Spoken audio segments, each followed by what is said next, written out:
Right అసెంబ్లీలో CM Chandrababu మాట్లాడుతున్నారు. Live చూద్దాం.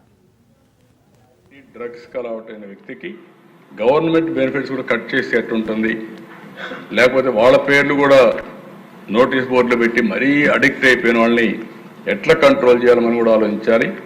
భయమైనా ఉండాలి, లేకపోతే కొంచెం కంట్రోల్లో తీసుకురావాల్సిన అవసరం ఉంది. ఇంకొక పక్కన 858 హాట్స్పాట్స్ని మ్యాప్ చేశారు. 80 చెక్ పోస్టుల్లో ఎక్కడెక్కడ కంట్రోల్ చేస్తున్నారు. ఈగల్ హెల్ప్ లైన్ 1972 ఇంట్రడ్యూస్ చేశారు. కమ్యూనిటీ రీహాబిలిటేషన్ 18,400 అవేర్నెస్ ప్రోగ్రామ్స్ పెట్టారు. డ్రగ్స్ వద్ద బ్రో ఈ కార్యక్రమాన్ని పెద్ద ఎత్తున చేస్తున్నారు. పిల్లల్లో కూడా బాగా అవేర్నెస్ తీసుకొస్తున్నాం. 56 డి అడిక్షన్స్ సెంటర్స్ పెట్టాం. 40 ఈగల్ క్లబ్స్ పెట్టారు. టీచింగ్ లీగల్ ప్రొవిజన్స్ అంటే స్టూడెంట్స్ అంతా కూడా ఒకసారి డ్రగ్స్ ఇదైనా గంజా ఇదైనా మన మీద పెద్ద యాక్షన్ ఉండదనుకుంటున్నారు. ఓసారి 20 ఏళ్ళు 30 ఏళ్ళు వాళ్ళ జీవితమే నాశనం అయిపోతుంది. వాళ్ళని అవేర్నెస్ తీసుకురావడానికి ఎడ్యుకేట్ చేస్తున్నారు. అదే మరి ఇంటర్ స్టేట్ కొలాబరేషన్ కూడా అందరితో కలిసి పనిచేస్తున్నారు.